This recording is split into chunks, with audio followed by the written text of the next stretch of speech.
All right, guys, got some breaking news for everybody. Elon Musk just officially reinstated Donald Trump's Twitter account.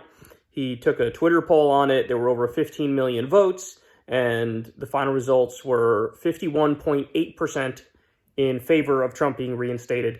This is right after the other day he reinstated Jordan Peterson's Twitter account, as well as the Babylon Bee, which is sort of like the right-leaning version of The Onion. And also, he threw in Kathy Griffin as well. He unbanned Kathy Griffin. I think he did that to try to give himself some sort of a, facade of bipartisanship. Like, see, bro, I'm bringing back both sides or whatever. So Trump is now officially back. There is a question, will he actually come back, though? Because he said recently, like, hey, man, I have my own Truth Social thing. And he's got, like, big money invested in Truth Social. So if he comes back to Twitter, that's almost like, a knife through the heart of Truth Social. And since he's got a lot of money invested in it, there is a genuine question as to whether or not he'll be willing to leave hundreds of millions of dollars, lose hundreds of millions of dollars just to get back on Twitter. I don't know the answer to that, but I lean in favor of he probably will be back on Twitter. I don't know how long he's going to be able to, withstand the urge to tweet, because, of course, he was one of the most prolific posters of all time. So, look, if you ask me, Crystal's sitting next to me. She's wearing a robe, so I'm not going to put her on camera. Right? She just got ready for bed and everything. So, and I'm literally in bed right now. So, here's how I feel about it. On the principle of it, I think, honestly, it is the right thing to do. You can't have a situation where, like, Donald Trump is banned from Twitter, but then you have, like, the literal leaders of the Taliban are, like, allowed on Twitter. That just never really made sense to me.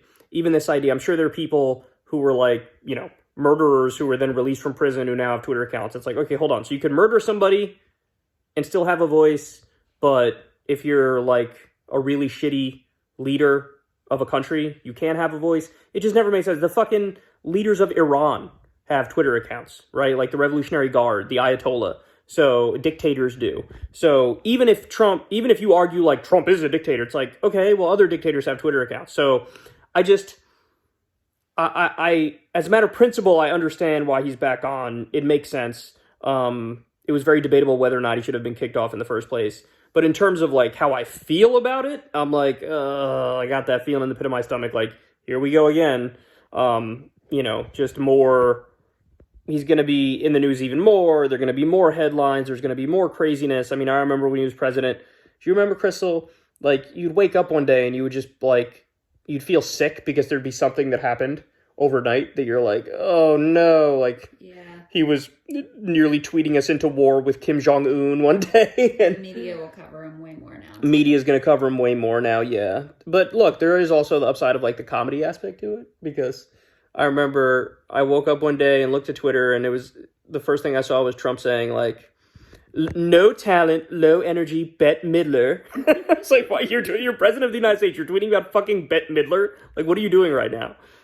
So, yeah, overall, it's mixed feelings. As a matter of principle, I get it. I think it is the right thing to do. But in terms of, like, how I feel, my feelings are the exact opposite of, like, fuck, here we go again. This is going to be so, like, tumultuous, such a headache, so annoying. Like, I don't want to have to deal with it. I genuinely believe the world was more stable with him off of Twitter. You know what I'm saying? I always said it's nice that he's gone, even though it was not actually the right call. Right, and that's how I feel, too. So it's, like, massive mixed feelings. Do you think he'll be back? And if so, how soon? Yeah, you think he won't be able to resist? I think he'll make the excuse of like, oh, well, I'm running for president. I've got to be able to speak to the people. And I can't imagine him resisting. Yeah, but then he does blow up that Truth Social deal. Truth Social is like already blown up. Yeah, it's already loaded up with debt, and there are a bunch of people, like everybody who got into business with Trump on Truth Social is already pissed at him. It's like, what the fuck did you expect? Did you miss like all of the articles that talked about his whole business career? How his companies went bankrupt 6 different times. He always shafted the workers and his business partners. Like, this is a guy, he stiffed people who did like his electric work and everything in the hotels and the casinos. It's like, what, did you not know anything about this guy? Like, why the fuck would you get in business with him in the first place?